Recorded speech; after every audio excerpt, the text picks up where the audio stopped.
नमस्कार मंडळी, घरोघरी मातीच्या चुली या मालिकेचा आजचा म्हणजे 4 मार्चचा तुम्ही भाग ऐकत आहात. आणि आता येणाऱ्या भागांमध्ये म्हणजे पुढच्याच भागात सारंगला अटक होणारे फसवणूक केल्याबद्दल. तर सुरुवातीला वाजत गाजत जानकी आणि ऋषिकेश या दोघांचीही मिरवणूक त्यांनी राहिलेली दाखवली आहे. ऋषिकेश आणि जानकीने वाजत गाजत गृहप्रवेश केलाय. आता गृहप्रवेश केल्यानंतर उखाणे वगैरे झालेत, पण मला इथे एक प्रश्न पडलाय म्हणजे बघा हा ऋषिकेश जानकीला उचलतो, पण बाकीच्या लोकांनी त्यांच्या बायकांना का उचललं असेल हा मोठा प्रश्न पडलाय. पण असो, कदाचित या दोघांची काहीतरी बरोबरी करायची म्हणून झालं असावं. तर सुमित्राबाईंनी जानकी ऋषिकेश घरात आल्यानंतर त्यांची अशी दृष्ट काढली आहे, त्यांना औक्षण केलंय. मग आता तिथे असलेल्या सुचित्राताई अँड ऑल सगळेच जण त्यांना उखाणा घेण्यासाठी खूप आग्रह करतात. सुरुवातीला त्या दोघांचं औक्षण वगैरे होतं. नित्या, जिजी आत्या, बाबी आत्या सगळेच जण औक्षण करतात. सुचित्राताई म्हणतात, थांबा थांबा, अरे एवढं ढोल ताशा मागवलाय, लेझिम पथक मागवलंय, सगळे गावकरी जमवलंय. जिजी आत्या म्हणतात, तुम्ही यांना असं उखाणा न घेता आतमध्ये या असं म्हणणार आहात का? आता सुचित्राताई म्हणतात, उखाणा घ्या, उखाणा घ्या. बाबी आत्या म्हणतात, हो बाबा, उखाणा घ्यायलाच हवा. सुचित्राताई म्हणतात, मी काही तुमची आई नाही आणि सासूही नाही, पण तुम्हाला उखाणा घ्यायचा अधिकार आहे बरं मला. तर बघा, सुरुवातीला ऋषिकेशने उखाणा घेतलाय. कष्टाला नाही घाबरत हा मुळशीचा पहलवान, इकडचं जग तिकडे करेल पण जपेल माझा जानकीचा मान, असं म्हणत सगळ्यांनी याच्यासाठी टाळ्या वाजवल्यात. वा वा वा, किती सुरेख. ऋषिकेशचा टर्न झाल्यानंतर नित्या म्हणते, ए जानकी, आता तोडीस तोड उखाणा होऊन जाऊ दे. सगळेजण आग्रह केल्यानंतर जानकी म्हणते, आनंदाच्या झाडाला सुखाची फुलं, घरच्या अंगणामध्ये अधीर झाली आहेत पावलं, दारातली तुळस पुन्हा बहरून येईल, हक्काची माणसं हीच माझी कमाई, सासर माहेर माझे एक, सगळ्यांना नमस्कार करते वाकून. ऋषिकेश रावांच्या सोबत पुन्हा एकदा गृहप्रवेश करतीये रणदिव्यांची थोरली सून. तर असं हे नाव बाई जानकीने घेतलं, त्यासाठी सगळ्यांनी टाळ्या वाजवल्या. आता सुमित्राबाई म्हणतात, ऋषिकेश, जानकी या बरं, आपल्या घरामध्ये पुन्हा प्रवेश करा. आता असं म्हणल्यावर पुन्हा एकदा त्यांनी तुतारी वगैरे फुंकली आहे. पण आता ऋषिकेश जानकीला मात्र तो वाईट प्रसंग आठवतोय, पण त्या वाईटातून त्यांचं चांगलंच झालंय या गोष्टीचं त्यांना खूप समाधान वाटतंय. तर आता नानांचे डोळे खूप भरून आलेत, सगळे इमोशनल झालेत आणि गावकऱ्यांना मात्र आनंद झालाय. ऋषिकेश जानकीची पावलं त्यांच्या घरामध्ये पुन्हा आली आहेत. नवरा नवरी जसे गृहप्रवेश करतात अगदी तसाच गृहप्रवेश या दोघांचा त्यांनी दाखवलाय. आणि आता इथे अतिशय सुंदर गाणं त्यांनी ऐकवलंय ऋषिकेश जानकीच्या गृहप्रवेशावर. तुझ्या विना संसाराचा कारभार चालेना. छान वाटले हे गाणं इथे ऐकताना. पण आता पुढे बघा, या दोघांचा गृहप्रवेश, जानकीने सोडलेलं घर, हे सगळे प्रसंग एकवटून त्यांनी दाखवलेत, त्यामुळे ते बघायला अतिशय सुंदर वाटलेत. तर पुढे बघा, ऋषिकेश जानकी दोघांचेही डोळे भरून आलेत. आता दोघेही नानांकडे बघतात, त्यांच्या सगळ्या घराला डोळे भरून बघतात. फायनली ते त्यांच्या घरी परत आलेत. प्रेक्षकांनो, ही जाणीव खूप सुरेख आणि सुंदर आहे. आता ऋषिकेश जानकीला जवळ घेऊन म्हणतो, आता आनंदी हो, आता रडायचं नाही. तर आता आदेश दादा सुद्धा त्याच्या खांद्यावर हात ठेवतात, ओवीला आशीर्वाद देतात. आता सगळेजण आनंद व्यक्त करून सांगतायत की अंत भला तो सब भला, सगळं काही छान झालंय. पण आता संसाराला खरी सुरुवात झाली ना. आता हा पुढचा प्रसंग मला जरा ओव्हर वाटला. माझं कसं आहे प्रेक्षकांनो, जे मनात आलं ना ते तुम्हाला शेअर करते, आणि जे खरं आहे ते खरं आहे बाबा. आता दिव्यांचं त्यांनी छान अशा पणत्या वगैरे लावून जानकी आणि ऋषिकेशला औक्षण केलंय खरं, पण त्यांनी इतक्या वेळ ओवाळलंय त्या दोघांना. आता मला असं वाटत होतं की हे जानकीची एखादी आरती वगैरे म्हणतात की काय, जय देवी जानकी देवी वगैरे असो, एक गंमत वाटली म्हणून शेअर केली. तर बघा, पुढे घडलंय असं की सुमित्राबाई खूप भावूक झालेल्या असतात आणि नाना तर रडायलाच लागतात. आता नानांचं रडणं बघून ऋषिकेश आणि जानकी पटकन आलेत त्यांच्याजवळ. सुमित्राबाई म्हणतात, अगं जानकी, आपल्या पाठीशी देवच आहे बघ. जानकी आता बांदेकर भाऊजी आणि सुचित्राताईंकडे बघून म्हणते, हक्काची माझी देवासारखी माणसं माझ्या वेळेला धावून आली आहेत बघा आई. हे माझं ऐकतच नव्हते, पण सगळ्यांनी ऋषिकेशची समजूत काढली म्हणून हे तयार झाले बरं आई इकडे यायला. जानकी सगळ्यांना म्हणते, खरंच तुमचे उपकार मी कधीच विसरणार नाही, सगळ्यांचे आभार व्यक्त करते. सुमित्राबाई पण म्हणतात, मी तुम्हा सगळ्यांची आभारी आहे, मी तुमचे उपकार कधीच विसरणार नाही. आजीबाईंचं जरा मूड गेलाय. सुचित्राताई म्हणतात, ताई, आभार मानून परक नका हो करू आम्हाला, आम्ही तुमचेच आहोत. आणि लक्षात ठेवा, राग रुसवे मान अपमान याला कायमचं घरामध्ये पाहुणा म्हणून ठेवू नका. तुमची जीवाभावाची माणसं आता बरोबर आहेत. जीवाभावाची माणसं जवळ असली की आपलेपणा हा जाणवतोच. मी तर म्हणते बाई, आसपासची अशी आपली घरं जर तुटताना आपल्याला दिसली ना, तर आपण स्वतःहून पुढाकार घ्यायचा. शेवटी काय, घरोघरी मातीच्या चुली, एवढंच म्हणायचंय मला. सुचित्राताईंनी छान संदेश दिलाय. आता नाना भाऊक होतात आणि या सगळ्यांचे आभार व्यक्त करतात असे हाताने. आणि आता या जीजी आत्या म्हणतात अगदी बरोबर बोलतात बघा. हे बघा ताई, माझ्या घरी सुद्धा असंच झालं. माझ्या सुनेच्या आणि लेकाच्या मी विरोधात गेले. मला माझी चूक कळली बरं का. तशी तुम्हाला तुमची चूक कळली आज. जाऊ द्या, मनातलं मळप गेलं ना.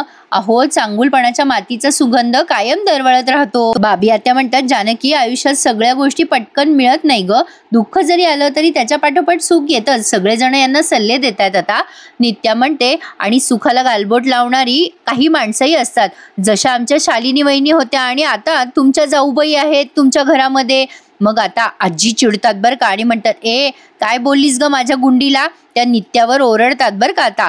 मग आता नित्या म्हणते काय चुकीचं बोलले आजी मी. तुम्ही गच्चीवर गेला होतात माती फेकायला, कोणाच्या सांगण्यावरनं गेला होता तो. आजी आता घाबरतात आणि म्हणतात ते आता माती मी थोडी आजी गडबडल्यात आता उत्तर द्यायला, त्यांना जरा त्रास होतोय. मग आता सुमित्राबाई म्हणतात अगं आई चल सोड बरं तो विषय. एवढ्या चांगल्या प्रसंगाला ना गालबोट लागलं असतं. जाऊ द्या, मी काय म्हणते तुम्ही सगळेजण आलात ना, मला फार बरं वाटलंय. आता ना थांबा, जेवणच जा सगळेजण. मग आता ते सगळेजण म्हणतात नको नको आता जेवण वगैरे नको, आम्हाला उशीर होतोय. आता मात्र सुचित्राताई जानकीला म्हणतात जानकी खंबीर राहा बरं बाई. आणि आता जानकी पुन्हा सगळ्यांचा आशीर्वाद घेते पाया पडून आणि अशा प्रकारे सगळे पाहुणे आपापल्या घरी निघून जातात. आता सारंग आणि ऐश्वर्याची अवस्था बघा. आता सारंग ऐश्वर्यावर चिडचिड करत म्हणतो ऐश्वर्या तुम्हाला हे सगळं करायची काय गरज होती, तुमच्यामुळे झालं सगळं. ऐश्वर्या संतापते आणि म्हणते ओ माझ्यामुळे नाही झालं, तुमच्या आजीमुळे झालेलं हे सगळं. त्या आजीने वरून माती कशाला फेकली आपल्या अंगावर. सारंग खूप फनी दिसतोय हा प्रेक्षकांनो. आणि ऐश्वर्या सुद्धा. तर ऐश्वर्या म्हणते वेळेवर माती खाणार नाही त्या आजी कुठल्या, सगळं विस्कटून टाकलं. सारंग म्हणतो आजीवर कशाला लोटताय, प्लॅन तुमचाच फसलाय ना. ऐश्वर्या म्हणते हो फसला तर फसला, माझा एक प्लॅन फसला म्हणून मी हार मानणार नाहीये. त्या जानकीची नाही जिरवली ना तर बघाच तुम्ही, मला बघायचंच आहे आता काय करते ही जानकी पुढे. सारंग म्हणतो बघाल तुम्ही वहिनीकडे तेव्हा बघाल, पण आधी स्वतःकडे बघा कसा अवतार झालाय तुमचा. अहो चांगलं नाही दिसत ऐश्वर्या, आंघोळ करून घ्या. मग ऐश्वर्या म्हणते मला नाही शिकवायचं, स्वतःचं थोबाड बघ आरशात कसा दिसतोय ते, तुझा आहे ते आंघोळ करायला. अरे तुरेच करते बाबा ही सारंगला, बापरे. काय बोलावं प्रेक्षकांनो, काय दाखवतील मालिकेत काही सांगता येत नाही. आता सारंग बिचारा चुपचाप तिने सांगितल्यावरती आंघोळ करायला गेलाच पाहिजे. आणि आता बघा इकडे ऋषिकेश आणि जानकी आता नानांचे आशीर्वाद घेतात. आणि आता ऋषिकेश जरा काचकूच करतोय बरं का, म्हणजे त्याच्या मनातलं मळब अजून पूर्णपणे दूर झालेलं नाहीये. आता नानांना नमस्कार करते जानकी आणि त्यांचा आशीर्वाद घेते. नाना आता काहीतरी सांगत असतात. बरं आता इथे त्यांनी एवढा सस्पेन्स क्रिएट केला ना बाई, मला तर असं वाटलं आता आणखीन काहीतरी वेगळं सत्य सांगतायत का काय नाना. पण काय सांगत होते माहितीये का, असे तिकडे बोट करत होते ते. आता जानकीला समजत नाही. जानकी लागली म्हणते आई नाना काय सांगायचा प्रयत्न करताय, मला काही कळत नाहीये. सुमित्राबाई म्हणतात अगं ते तुला सांगताय देवघरात जाऊन आशीर्वाद घे देवाचा. मग जानकी आणि ऋषिकेश डायरेक्ट देवघरात जातात. जानकी देवाला नमस्कार करते आणि आशीर्वाद घेते की देवा तू आता आमचं सगळं चांगलं केलंस आणि आता असंच आमच्या पाठीशी कायम उभा राहा. देवा या घरात मी तुझ्यामुळे येऊ शकले, तुझे खूप खूप आभार. पण अजूनही माझ्यावरचा खोटा आळ दूर झालेला नाहीये. नानांना ढकलण्याचा हा आळ तो मला पुसून काढायचा आहे. माझं घर मला पुन्हा हस्तखेळतं करायचंय देवा, अगदी पहिल्यासारखं. मला आशीर्वाद दे त्यासाठी. असं म्हणून जानकीने आता देवाला नमस्कार केलाय. पण आता प्रेक्षकांनो जानकीच्या मनाप्रमाणे सगळं होईल का, त्यासाठी बघत राहा घरोघरी मातीच्या चुली. माझा रिव्ह्यू तुम्हाला आवडतो ना, प्लीज चॅनलला सबस्क्राईब करा. हो खूप प्रेक्षक बिना सबस्क्राईब करता बघतात, प्लीज चॅनलला सबस्क्राईब करा. छान वाटतं तुम्ही सबस्क्राईब केलं, लाईक केलं, कमेंट केली की भारी वाटतं प्रेक्षकांनो, मेहनतीचं चीज झाल्यासारखं वाटतं. तर ऐश्वर्या आता सारंग गेल्यावर स्वतःशीच बडबडते आरशामध्ये. ऐश्वर्या म्हणत असते मला वाटलं होतं की आता मी जिंकले, मला वाटलं सगळं माझ्या मनासारखं होईल, पण आली ती जानकी मध्ये माझे पाय खेचायला. आणि जानकी तू आलीयस ना आता घरी, तर आनंदात राहा, काही दिवस सुखात घालो, काहीच दिवस सुखात राहा ग. कारण आता मी एवढा मोठा खेळ खेळणार आहे ना तुझ्या बाबतीत. या घरात आल्याचा पश्चाताप तुला नाही करवला ना तर नावाची ऐश्वर्या नाहीये. ऐश्वर्या हे सगळं स्वतःशीच बोलते. ऐश्वर्या नुसतं बोलते, करायची वेळ आली की तिचे सगळे प्लॅन फसतात. पण आता बघूयात, घरातल्या घरात युद्ध चालू होणार आहे. आतापर्यंत बाहेरच्या बाहेर होते या जावाजावाचे भांडणं, पण आता घरातल्या घरात तमाशे पाहायला भेटणार आहे आपल्याला. आता नाना स्वतः त्या देवघराकडे निघालेले असतात. जानकी म्हणते नाना काय झालं. आता नानांना लगली स्वतःच्या पायाने चालत जायचं असतं बरं का देवघराकडे. किती किती ओव्हर दाखवलं ना. आता जानकी म्हणते नाना असं काय करताय तुम्ही, देवघरात जायचंय का तुम्हाला. मग लगली जानकी त्यांचा पाय असा खुर्चीवर ठेवते, त्यांना अशी सावरते आणि देवघरात घेऊन येते. आता नाना देवाकडे बघतात, रामाची मूर्ती बघून ते भावुक होतात. हे छान वाटलं बघताना. आणि जानकी त्यांचा हात असा एकमेकांना जोडून त्यांना नमस्कार करायला लावते आणि त्यांचे अश्रू पुसते की नाना आता रडायचं नाही, आता लढायचं. हा डायलॉग जरा कॉमन झाला असं नाही वाटत आहे का प्रेक्षकांनो? पण असो, जानकी आता म्हणते नाना रडू नका, आता सगळं काही ठीक होणार आहे. नाना तुम्ही लवकरच तुमच्या पायावर आता उभं राहाल आणि स्वतःच्या हाताने पायाने चालत तुम्ही देवाचं दर्शन घेणार नाना. मी तुम्हाला उभं करेल, आपलं कोलमडलेलं घर सुद्धा मी उभं करेल नाना. आपल्या घराचं हरवलेलं सुख मी शोधून काढेल नाना. हा शब्द आहे जानकीचा. बापरे, आता एकदम सिंगम जानवी जागृत झालेली आहे बरं का प्रेक्षकांनो घरात आल्या आल्या. पण एक सांगू का, जिथे वाईट आहे तिथे चांगलं आहे आणि जिथे चांगलं आहे तिथे वाईट आहे. वाईटामुळे चांगल्याला किंमत असते प्रेक्षकांनो आणि चांगल्यामुळे वाईटाला. हे खरं आहे की नाही माझं म्हणणं? काय वाटतं तुम्हाला? नक्की कमेंट करून सांगा. तर बघा, आता खूप सारे लोक आलेत. का आलेत? तर ते देवघर घेऊन आलेत आणि जानकी ऋषिकेशचं सगळं त्या भाड्याच्या घरातलं सामान त्यांनी स्वतःच्या घरात आणलंय. जानकी त्यांना सांगत असते इथे इथे ठेवा देवघर, गुलाबदादा इथे ठेवा. आता ते देवघर आणल्या या आजीबाईचं डोकं सरकतं. गुलाब म्हणतो वहिनी साहेब आपलं देवघर आणलं बरं का. जानकी म्हणते बरं झालं गुलाबदादा, पटकन आणलं तुम्ही. आई तुम्हाला माहितीये का, आपल्या या देवघरामुळेच आपलं घर वाचलंय बरं का. आपल्या या जुन्या देवघरामध्येच इथे चोर कप्पा होता. ऋषिकेशच्या कड्याचं सत्य मला या देवघरामुळेच कळलं बरं का. आता जानकी त्या सुमित्राबाईंना ते देवघर दाखवते. बरं, आता मला इथे आणखीन एक प्रश्न पडलाय. आता ही जानकीची सासू आहे ना सुमित्राबाई, कमाल आहे ना. या बाईने अख्ख्या आयुष्यभर देवघरासमोर बसून पूजा केली आणि या बाईला माहितीच नाही की त्या देवघरामध्ये लॉक आहे आणि जानकीला माहिती आहे की त्या देवघरामध्ये लॉक आहे. असू शकतं बाबा, मालिका म्हणल्यावर काही दाखवतात. सुमित्राबाई ते लॉक बघतात आणि नानांकडे बघून म्हणतात अगं बाई खरंच की इथे लॉक आहे काय हो, म्हणून तुम्ही कडकड म्हणायचे का? मग आता सुमित्रा म्हणतो अगं आई आता वहिनी आली, आपला देव्हारा सुद्धा घरी आला. आता आजीबाईंचं डोकं ठणकतं आणि त्या म्हणतात अगं पण माझ्या गुंडीने ऐश्वर्याने नवीन देवघर आणले ना संगमरवराचं, हे देवघर कशाला? आता या सुमित्राबाई म्हणतात अगं आई हा आमचा पिढीजात देवघर आहे ना, वर्षानुवर्ष देव आमचे याच देवघरात राहतात आणि अगं आई या देवाऱ्यामुळेच आमचं घर वाचलंय. जानकी म्हणते चला आता हे देवघर जरा आतमध्ये ठेवून द्या. आता गुलाब आणि बरीच माणसं ते देवघर उचलतात आणि आतमध्ये ठेवून देतात. त्या देवघराला जरा पॉलिश केली तर छान दिसेल नाही देवघर अजून. असो, आमच्या देवघराला मागेच पॉलिश केली म्हणून म्हटलं बरं का. तर आता ऋषिकेश जानकीचं सामान कुठे ठेवायचं? आता हा ऋषिकेश जरा परक्यासारखाच वागतो. तो म्हणतो आता आम्ही आमचं सामान कुठे ठेवायचं? मग आता सौमित्र त्याच्या हातातली बॅग घेत म्हणतो दादा आता तुम्ही आमच्या खोलीत राहायचं. अरे दादा मगाशीच वहिनी म्हणाली ना तुला की हे जिथे जे आहे ते तिथेच असलं पाहिजे, त्यामुळे तुमची खोली जिथे होती तुम्ही तिथेच राहणार, तुमच्या बेडरूम मध्ये. जानकी म्हणते अरे पण तुम्ही तर तिथे राहता ना दोघं जण, मग आम्ही. आता ही अवंतिका म्हणते राहत होतो पण वहिनी ती खोली तुमचीच आहे, आमचं सगळं सामान आम्ही गेस्ट रूम मध्ये शिफ्ट केलंय, आता तुम्ही तिघेही त्या खोलीमध्ये आरामशीर राहा. जानकी म्हणते अरे वा रे वा, तुमचं सामान गेस्ट रूम मध्ये टाकलं तुम्ही आणि मला निवांत झोप लागेल का? काय ग अवंतिका, गेस्ट रूम मध्ये एसी नाहीये माहितीये ना तुला, आणि तसंही माझ्या धाकट्या जाऊबाईचं डोकं गरम आहे बाबा, माहितीये ना आई तुम्हाला. आता सुमित्राबाई हसायला लागतात. आता अवंतिका म्हणते अहो वहिनी काहीतरीच काय. मग जानकी म्हणते अगं गंमत केली ग अवंतिका, पण गेस्ट रूम मध्ये वगैरे काही राहायचं नाही हा. आता हा सौमित्र म्हणतो अवंतिका आता हसते बरं का. सौमित्र म्हणतो अगं वहिनी पण आमच्या खोलीमध्ये सारंग आणि ऐश्वर्या राहतात ना. मग आता ही जानकी म्हणते मग त्यांना बाहेर काढू आपण. सौमित्र म्हणतो अगं वहिनी पण. जानकी म्हणते म्हणजे काय भाऊजी, आपल्या हक्कासाठी लढायचं नेहमी हे तुम्हीच सांगता ना. आजीबाईंना आता जानकीचा राग येतो बरं का, कशा बघतात बघा त्या जानकीकडे. आता जानकी म्हणते मी नेहमी सांगते की नाही. अवंतिका म्हणते हो, जे जे जिथे आहे ते तिथेच ठेवायचं. मग जानकी म्हणते अगदी बरोबर अवंतिका, रूम मधून तुम्ही दोघांनी बाहेर जायचं नाहीये, बाहेर जातील ते ऐश्वर्या आणि सारंग. आता नाना लगेच जानकीच्या होला हो करतात. आता आजीबाईंना आलं ना टेन्शन. आजीबाई आता आधी ऐश्वर्याला अलर्ट करायला जातात बरं का. मजा येते आता या पुढच्या प्रसंगामध्ये. काय तो अख्ख्या सिरियल मध्ये मला हा सीन फार आवडला आज. तर आता आजीबाई जातात ऐश्वर्याकडे.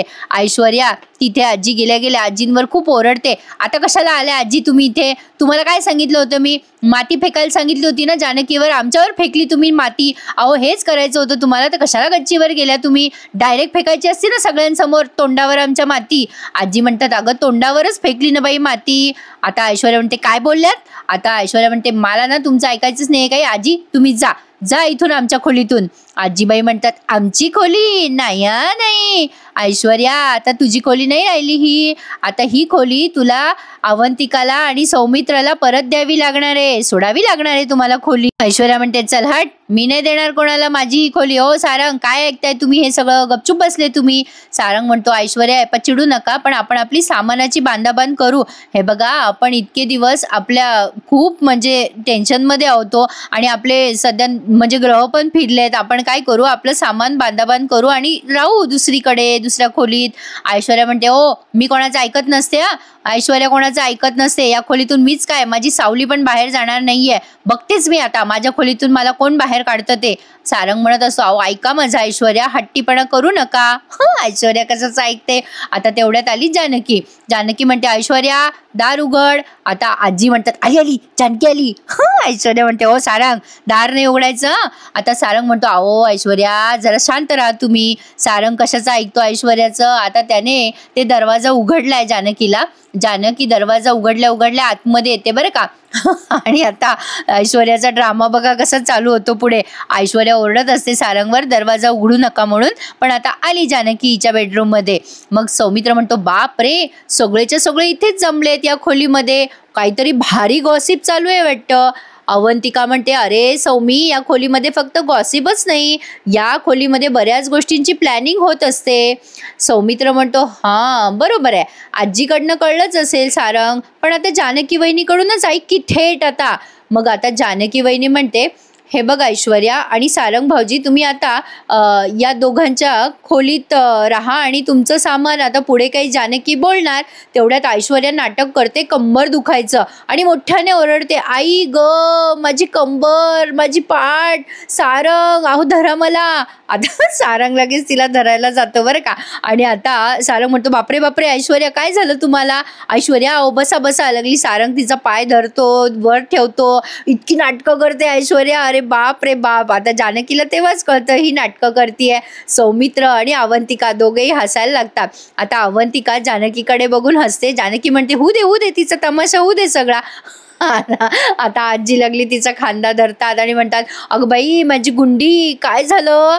मग जानकी म्हणते काय झालं ग ऐश्वर्या, पाठीत उसण भरली का ग तुझ्या. ऐश्वर्या म्हणते ओ न काय झालं माहितीच नाही, माझ्या पाठीतच उसण भरली वाटतं, अचानकच भरली.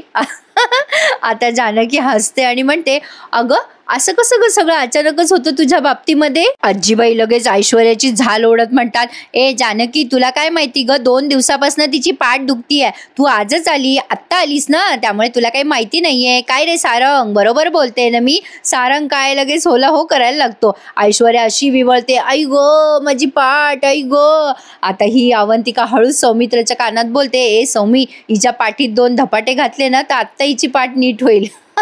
सौमित्र लागतो हसायला. ऐश्वर्या लागते मोठ्या मोठ्याने विवळायला. सारंग ओ सारंग अहो या परिस्थितीत मला काही शिफ्टिंग बिफ्टिंग जमणार नाहीये, कसं सामान हलवणार आपण, मला काही जमणार नाही बरं. सारंग म्हणतो ऐश्वर्या राहू द्या तुम्ही. आता सौमित्र म्हणतो शेवटी जाऊ दे ना वहिनी राहू दे, कशाला यांना यांच्या खोलीतून हलवायचंय.